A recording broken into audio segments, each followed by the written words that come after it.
지난 시간에 예수님께서 부활하셨다는 것을 생각했는데요. 부활하신 것을 생각하기 위해서 죽음에 대해서 생각하면서 근거 구절을 제가 좀 잘못 말한 것 같습니다. 십자가를 지키던 병정들, 그리고 사형 집행관인 백부장, 이 예수님께서 죽으신 사실을 확인하고 빌라도에게 시체를 내어주었는데, 거기에 대한 근거 구절이 마태복음보다는 요한복음 19장 31절에서 35절의 본문이 더 적당한 구절입니다. 그게 좀 확인하시고 교정을 하시면 좋겠습니다. 지난 시간에는 예수님께서 부활하셨다는 것을 생각했고, 그 전 주간까지 우리가 그리스도의 몸에 대해서, 교회는 그리스도의 몸이다 하는 것을 놓고 그리스도께서 이 몸의 지체들에게 은사를 주시는데 공적인 은사인 직분을 생각을 했죠. 목사, 장로, 집사에 대해서 생각했습니다. 오늘은 직분이 아닌 은사에 대하여 생각하겠습니다. 이 은사는 상당히 중요하죠. 은사 하면 우리나라 교회가 대부분이 은사주의자들의 영향을 받고 있습니다. 직관적으로 다 받고 있어서 은사하면 떠올리는 것이, 제가 어릴 때부터도 늘 연상하고 말하고 주장하는 것이 기이한 은사들을 주장을 하는데요. 능력, 행함, 병 고치는 은사, 이런 것을 주로 이야기하는데, 아마 지금도 그렇게 주장하고 나가는 교인들, 교회가 있을 텐데, 여기에 대해서 성경적으로 그것이 합당한지 잘 규명이 안 되고 있습니다. 물론 그것을 잘 정리하는 교회가 지금은 꽤 있습니다. 우리가 배워야 할 교회들이 많이 있습니다. 그런데 다수의 교회는 아직도 잘 정리하지 못하고 있습니다. 그런 점에서 은사라는 이 주제는 우리가 매우 중요하게 생각해야 할 내용인데, 오늘 많은 것을 다루기는 좀 어렵고, 본문에서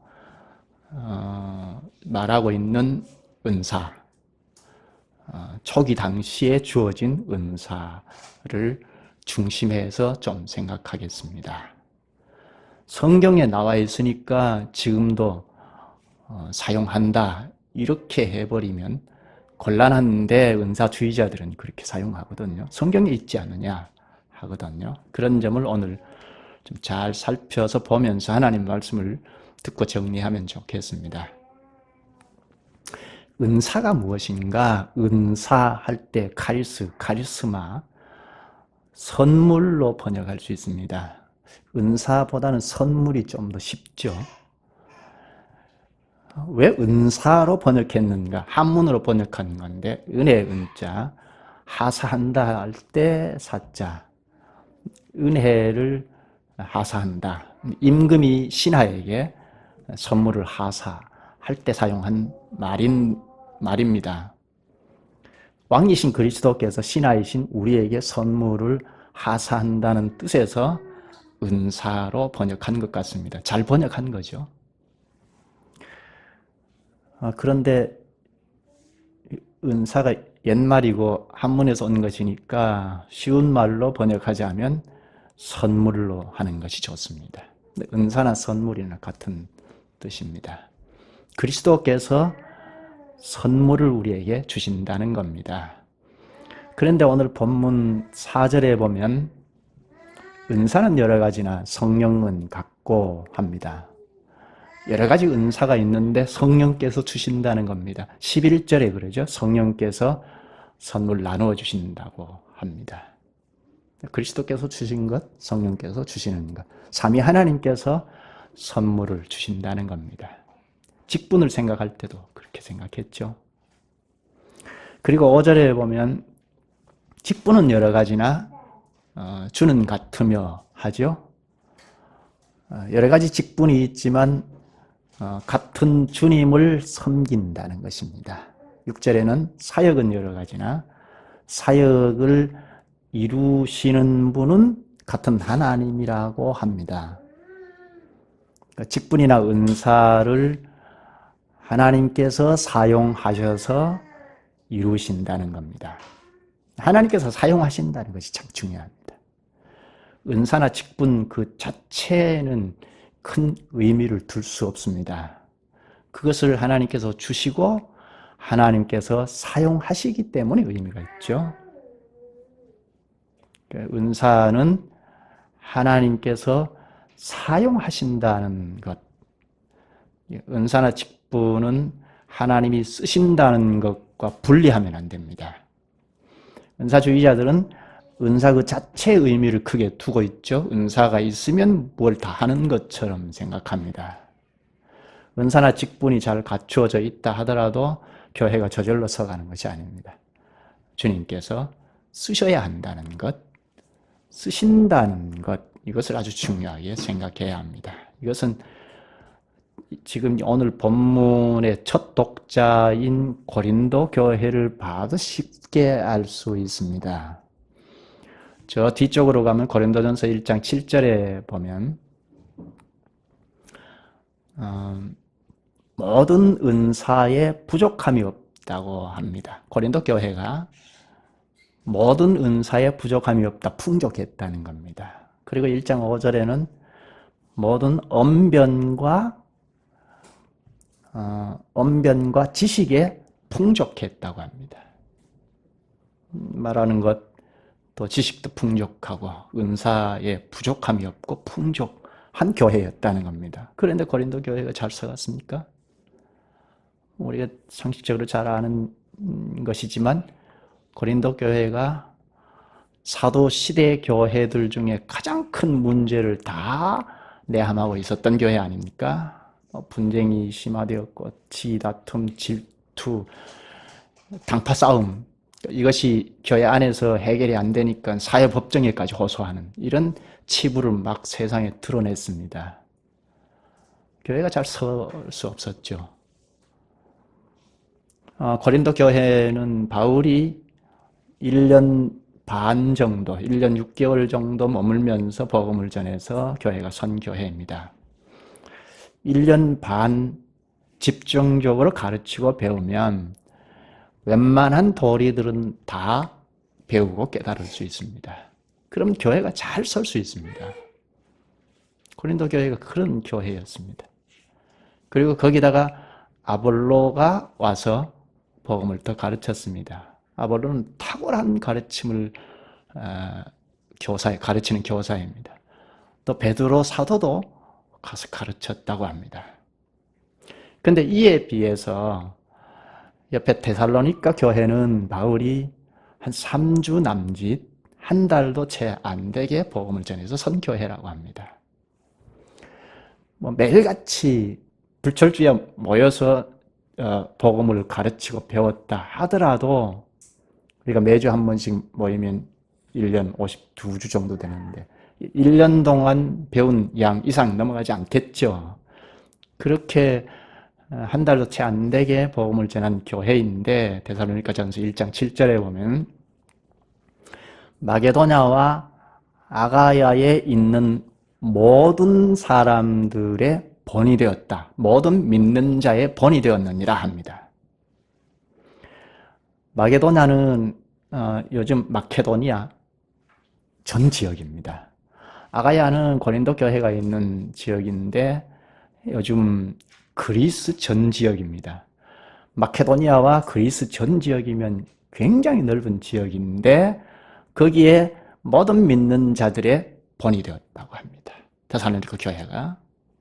여기 본이 되었다는 것은 신앙의 본이 되었다는 것이고 복음을 전하는 데 본이 되었다는 겁니다. 데살로니가 교인들의 믿음이 견고해서 그 일대 마케도니아, 그리스 지역에 믿는 자들에게 본이 되었다는 겁니다. 그리고 교회가 복음을 전하는 일에 본이 되었다는 겁니다. 그런데 고린도 교회는 어떻습니까? 바울 사도에게로부터 1년 6개월 동안 가르침을 받아서 선 교회임에도 불구하고, 그리고 은사가 풍족했습니다. 뭐 언변이나 지식이 모자람이 없었습니다. 모든 은사가 다 갖춰져 있었고 직분이 다 잘 갖춰져 있었습니다. 인재들이 많았습니다. 그런데 교회가 잘 서지 않습니까? 어린아이 상태에서 못 벗어났습니다. 분쟁이 표출이 되어서 사회까지 드러났습니다. 그리고 성적인 부도덕이 난무했습니다. 왜 이렇게 되었습니까? 원인이 무엇입니까? 은사나 직분 자체가 저절로 교회가 교회되게 한다 하는 것이 아니라는 것입니다. 은사는 주님께서 주시는데 주께서 쓰신다는 것이 중요하다 했는데, 이 사람들이 주님께서 사용하신다는 것을 생각하지 않았던 것 같습니다. 주님께서 쓰신다고 하면 주님을 의지하고 주님께 자신을 드리지 않습니까? 오늘 우리도 이 점을 잘 생각해야 합니다. 은사는 주께서 주시는데 너 한번 이걸 가지고 살아보라, 사용해보라 하시는 것이 아니고 쓰신다는 겁니다. 은사와 직분은 주님께서 쓰신다는 겁니다. 이 점을 생각하면 우리가 연약하니까 주께 구하고 긍휼을 구하고 주님이 써주시기를 구하죠. 그러니까 자신을 드리죠. 은사는 주님께서 쓰시지 않으면 의미가 없다는 겁니다. 주님이 쓰셔야 한다 하는 것을 꼭 생각해야 합니다. 오늘 본문으로 와서 6절까지 보았는데 7절, 8절부터 8, 9, 10절 이 세 구절에서 은사가 있죠. 초기 당시의 은사인데 읽어보자 하고 미리 말씀드렸는데요. 은사가 몇 가지죠? 9가지죠. 9가지 은사를 우리가 좀 잠깐이지만 살펴봤으면 좋겠습니다. 이 9가지만은 아니죠. 사도 시대에 두드러지게 나타난 은사를 대표로 기록한 것입니다. 은사가 많지 않겠습니까? 그리스도께서 자기 지체들에게 다 은사를, 역할을 다 주신다는 것을 생각했지 않습니까? 지체들에게 다 선물을 주십니다. 그런데 당시에 표면적으로 드러난 은사를 대표로 9가지를 썼습니다. 여기서 한 가지 우리가 좀 짚고 넘어가야 할 것은 당시의 은사, 사도 시대의 은사를 볼 때 생각할 점입니다. 첫째는 성경에 기록한 모든 은사는 다 사도 시대에 필요해서 주신 은사라는 것입니다.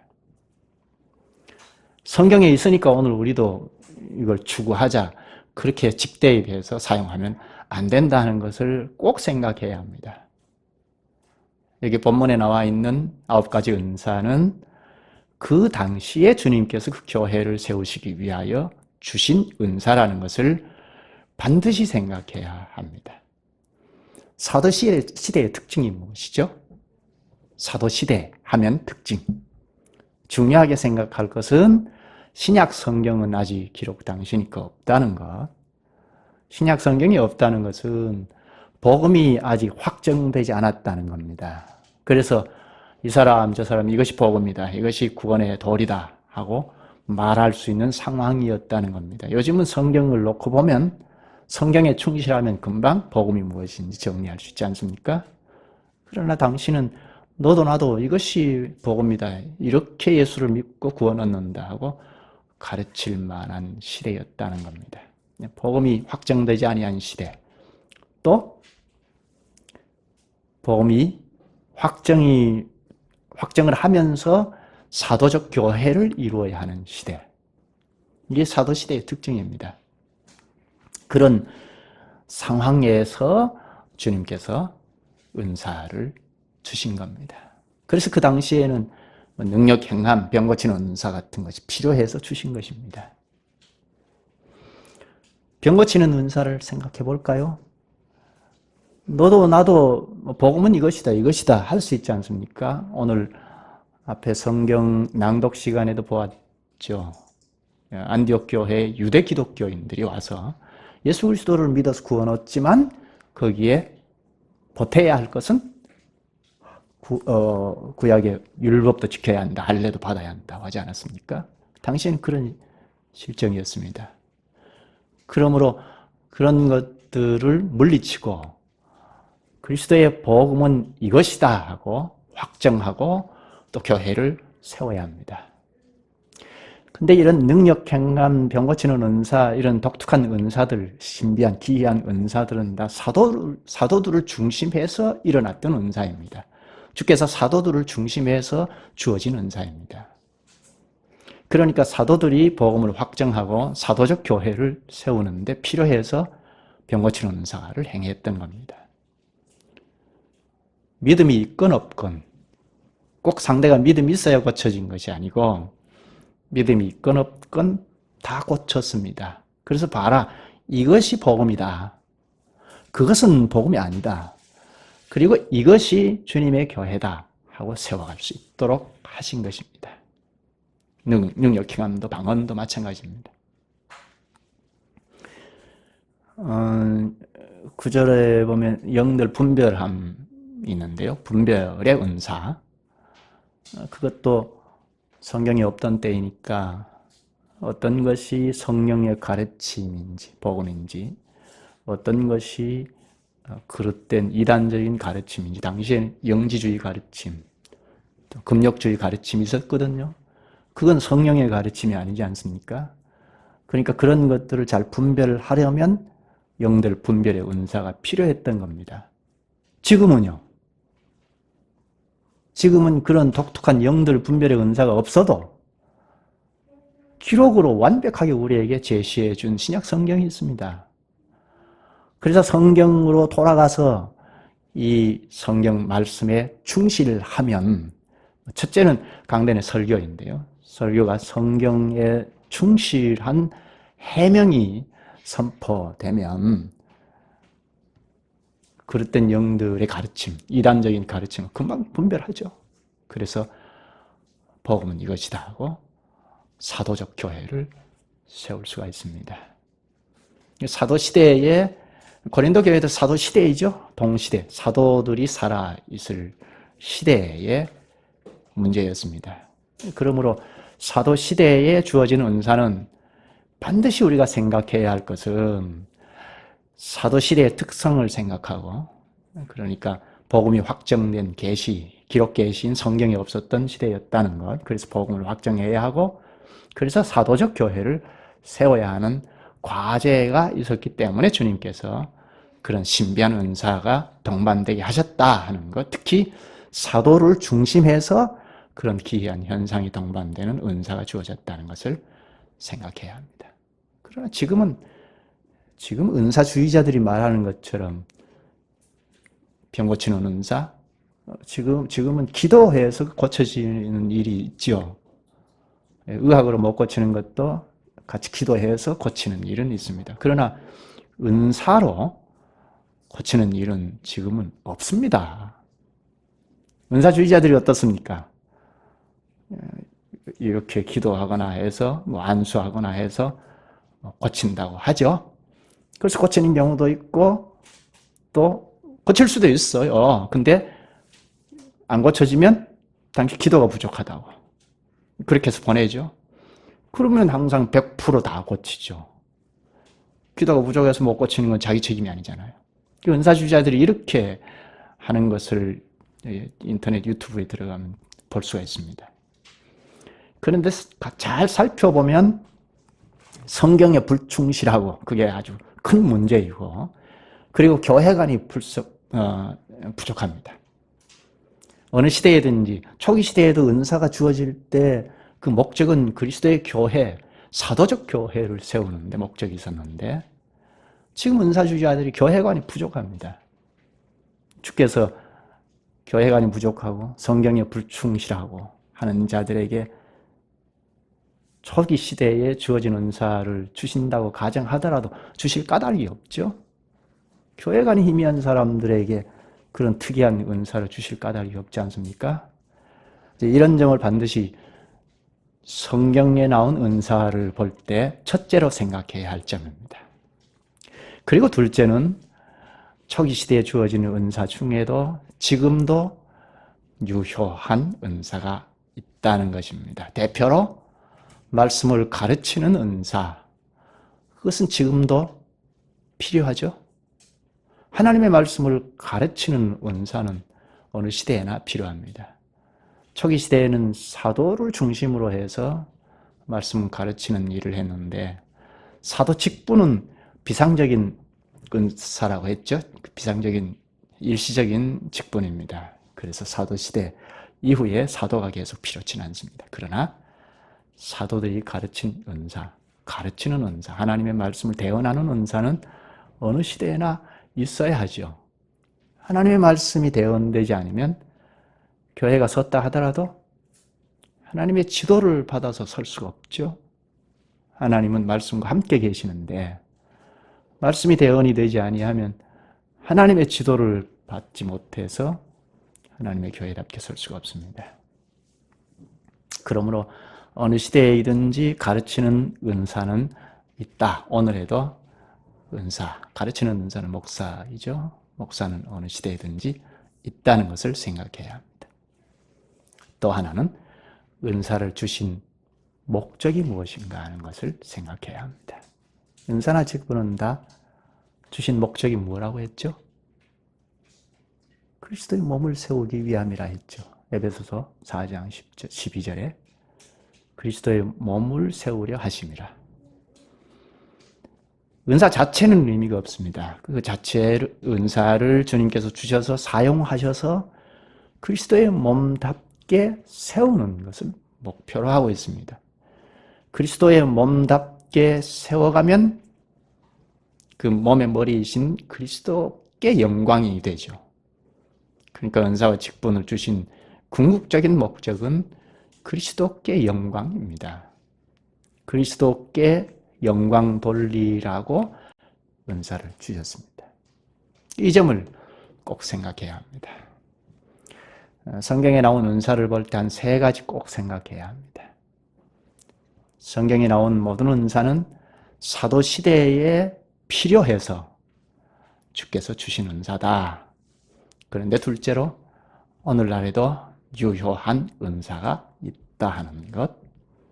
그리고 셋째로 은사를 주신 목적은 그리스도의 몸을 몸답게 세워가는 데 있다. 그래서 그리스도께 영광을 돌리는 데 있다.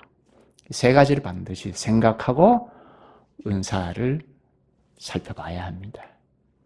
그런 본문에 나온 은사를 좀 살펴볼까요? 핵심적인 것만 좀 짚어가겠습니다. 8절, 9절, 10절인데요. 8절부터 좀 보십시다. 어떤 사람에게는 성령으로 말미암아 지혜의 말씀을, 어떤 사람에게는 같은 성령을 따라 지식의 말씀을, 여기 지혜의 말씀, 지식의 말씀, 이것도 은사로 말하는 것입니다. 지식의 말씀, 지혜의 말씀, 이게 무엇을 말하는지 정확하게 알기는 좀 어렵습니다. 그런데 좀 유추할 수 있는 것은 지혜는 은사를 주신 목적이 그리스도의 몸을 세우려는 것이니까 그리스도의 몸을 세우는데 직접적으로 사용된 것은 틀림없습니다. 지혜는 말씀에서 나오지 않습니까? 하나님의 말씀을 잘 깨달으면 깨닫는 만큼 지혜가 나오죠. 그것을 그리스도의 몸을 세우는데 직접 적용하는 능력이라 할 수 있습니다. 말씀을 다 같이 듣고 깨닫지만 어떤 사람은 지혜를 100분 발휘해서 직접 그리스도의 교회를 세우는데 적용하는 힘이 있다는 겁니다. 그래서 교회가 힘을 얻어서 서간다는 것입니다. 그리고 지식의 말씀이라고 했는데 지식은 하나님을 아는 지식입니다. 하나님 어떤 분이고 어떤 일을 하신 분인가 하는 지식입니다. 이 지식이 명료하고 풍성해지면 그만큼 교회를 세우는데 힘을 주죠. 지식이 명확해 하나를 알아도 명확하게 알면 행동을 나오죠. 우리가 어떤 인식을 하느냐에 따라서 행동을 하잖아요. 생각에 따라서 행동하지 않습니까? 그런데 하나님을 잘 알고 하나님 어떤 분이신지를 잘 알고 어떤 일을 하신 분인지를 알면 알수록 그에 따르는 행위가 나오죠. 그런 행위가 그리스도의 몸을 세우는데 힘을 준다는 것입니다. 또 9절에 다른 사람에게는 같은 성령으로 믿음을, 어떤 사람에게는 한 성령으로 병 고치는 은사를, 여기 믿음의 은사, 병 고치는 은사를 말합니다. 여기 믿음은 보편적으로 신자들에게 있는 믿음 말하는 것이 아닙니다. 그리스도를 믿으면 다 믿음 있잖아요. 그런 믿음이 아니고 믿음의 용장을 말합니다. 믿음의 용장이란 아무리 어려운 상황을 만나도 믿음을 잃지 않고 그 상황을 뚫고 나간다는 겁니다. 그런 믿음의 사람 때문에 교회가 큰 힘을 얻습니다. 구약의 다윗을 예로 들 수 있습니다. 모든 백성들이 골리앗 장군 한 사람 앞에서 벌벌 떨고 있었지 않습니까? 그때 믿음의 용장인 다윗이 나서서 골리앗을 능히 물리쳤지 않습니까? 그 믿음의 용장인 다윗 한 사람 때문에 이스라엘 공동체 다 힘을 받아 섰습니다. 그런 것이 믿음의 은사입니다. 오늘날에도 믿음의 용장 한 사람만 있어도 교회가 다 힘을 받아서 일어설 수가 있습니다. 그 믿음이 여기서 말하는 믿음의 은사입니다. 또 병 고치는 은사, 오늘날 은사주의자들이 좋아하는 거죠. 당신은 사도시대라고 했죠. 반드시 생각해야 할 것입니다. 사도시대의 특징은 신약 성경이 없다는 겁니다. 복음이 확정되지 못했다는 겁니다.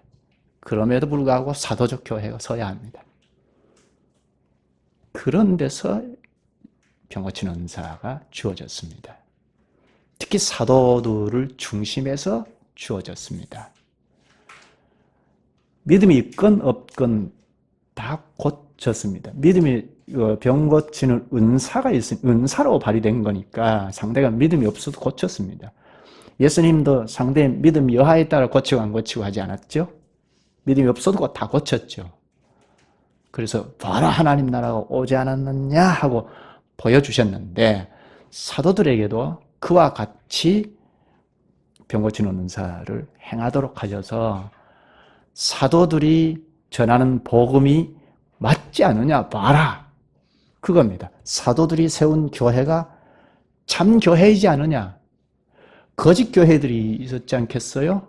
영지주의자들이 가르침을 따라서 교회를 세울 수 있지 않습니까? 그런데 그건 거짓 교회고 사도들을 중심으로 해서 가르친 복음에 따라서 선 교회가 사도적 교회이고 그리스도의 교회가 아니냐. 그걸 보여주기 위해서 병 고치는 은사가 뒤따랐다는 겁니다. 지금은 성경에 충실하면 복음이 무엇인지 금방 가려낼 수 있죠. 거짓 복음도 가려낼 수 있습니다. 그리고 사도적 교회가 어떤 교회인지도 알 수 있습니다. 거짓 교회가 무엇인지 알 수 있습니다. 성경에 충실한다는 것이 이처럼 중요하죠. 그 다음에 좀 볼까요? 10절에 어떤 사람에게는 능력 행함의 은사, 이것도 병 고치는 은사와 마찬가지입니다. 사도를 중심하여서 능력을 행함으로 봐라, 사도들이 가르친 복음이 진짜 복음이고 사도들이 가르쳐서 세운 교회가 예수 그리스도의 교회다 하는 것을 보여준 겁니다. 대표로 한 예를 들면 사도행전 5장입니다. 모든 교인들이 예루살렘 교회가 이렇게 힘차게 섰어요. 사도들이 복음을 전해서 힘차게 섰는데, 그래서 모든 교인들이 영광스럽게 선 교회에 동참하기 위해서 부동산을 막 팔아서 교회에 내놓았습니다. 교회의 영광을 본 거죠. 교회의 영광을 본 교인들이 그 영광에 동참하고자 부동산을 팔아서 사도들 앞에 내놓았습니다. 그런데 아나니아와 삽비라도 그 영광에 참여하고 싶은 욕심이 생겨서 동참했습니다. 그런데 얼마를 감추었습니다. 베드로 사도가 이것을 알고 너희들이 성령을 속였다 하고 능력의 말씀을 주니까 그 자리에서 아나니아와 삽비라가 죽어나갔죠. 사도에게서 능력이 나와서 부부가 그 자리에서 죽었습니다. 그것이 능력 행함이죠. 베드로의 능력 행함 때문에 모든 사람들이 두려웠습니다. 사람이 그 자리에서 죽어나가니까 얼마나 두렵겠습니까? 그런데 교인의 수가 더 늘어났습니다. 하나님을 두려워하면 교회는 잘 설 수 있습니다. 근데 우리가 잘 먹고 잘 사는 나라에서 지금 살고 있기 때문에 아쉬운 것이 없으니까 하나님 두려워하는 것이 많이 사라졌죠. 교회는 하나님을 두려워하면 교회가 잘 설 수 있습니다. 사도교회를 권위있게 거룩하게 세우려고 이런 능력 행함의 은사도 주셨습니다. 또 계속하여 보면 예언함, 영들 분별함, 방언, 그리고 방언 통역의 은사를 말하죠. 먼저 예언은 보통 사람들 일반적으로 말하는 것은 앞에 일을 미리 말하는 것을 예언이라고 하죠. 성경에서 말하는 예언은 하나님의 말씀을 말합니다. 하나님의 말씀은 앞에 일도 다 성취하는 거죠. 그럼 예언의 은사는 하나님의 말씀을 전하는 은사입니다. 이런 점에서 오늘 목사와 같은 겁니다. 다만 다른 것은 당신은 복음이 확정되지 않으니까 복음을 확정하면서 전하는 것, 그것만 다릅니다.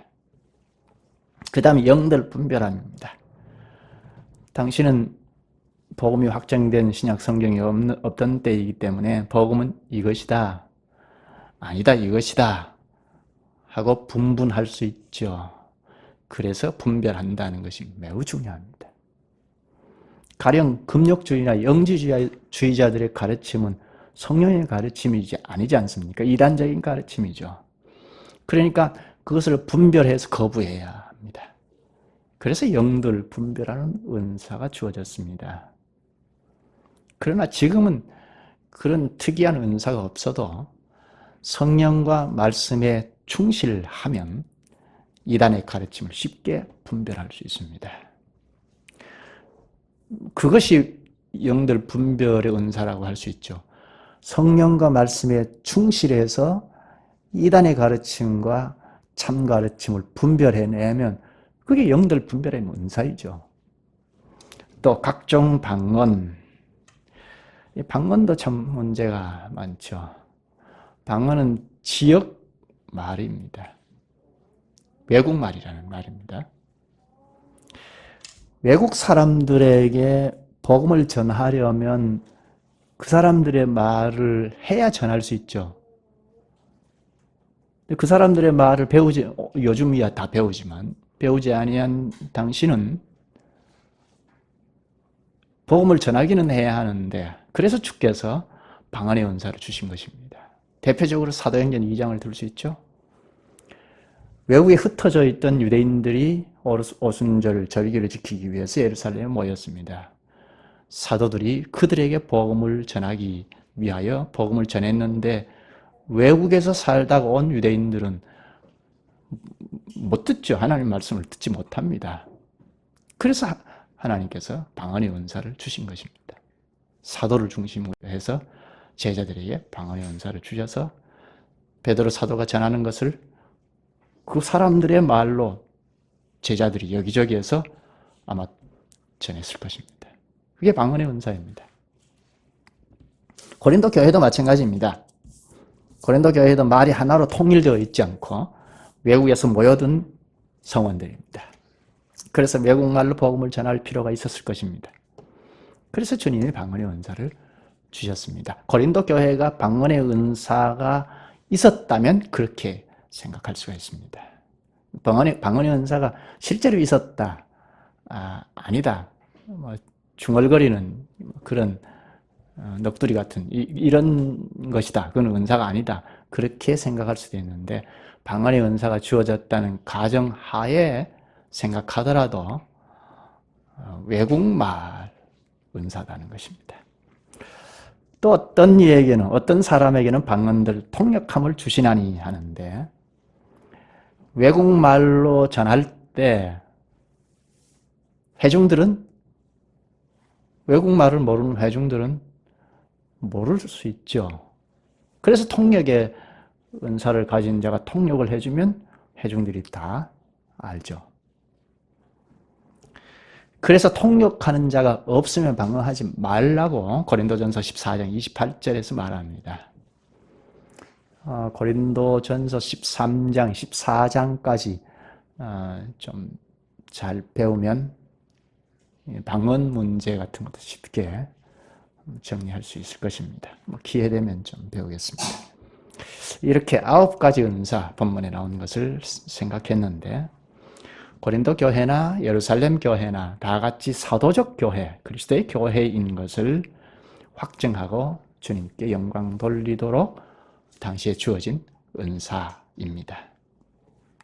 그럼 은사가 무엇일까요? 앞에서 선물이라고 했는데 우리에게 있는 재능, 기술 이런 것이 은사일까요? 무엇이 은사일까요? 11절에 본문 11절에 보면 은사는 성령께서 각 사람에게 나누어 주시는 것이라고 합니다. 그러면 우리에게 있는 재능, 기술, 재주 이 자체가 은사는 아닙니다. 주께서 주신 겁니다. 성령께서 주신 것이 은사입니다. 주실 때는 교회를 세우시기 위하여 쓰신다는 거죠. 사용하신다는 데 중요점이 있죠.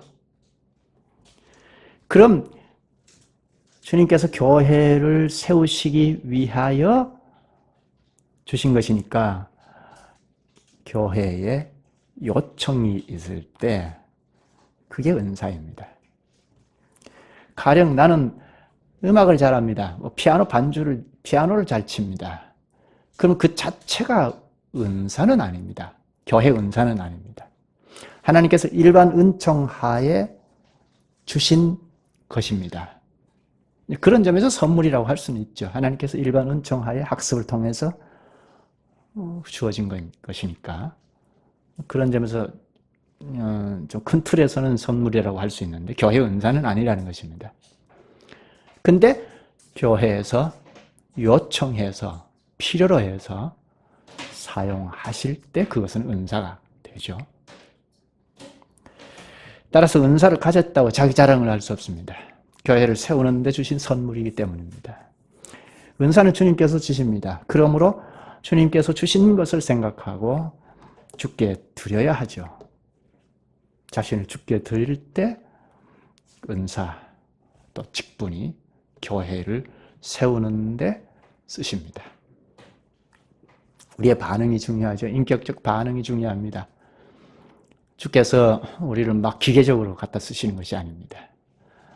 인격적으로 인식하고 반응을 보일 때, 우리 자신을 드릴 때 주님께서 쓰십니다. 그래서 교회를 세워가십니다. 그럼 교회의 머리이신 그리스도께 영광이 됩니다. 모든 은사는 그리스도께 영광이 되어야 합니다. 따라서 어떤 은사든지 자기 자랑을 할 수 없습니다.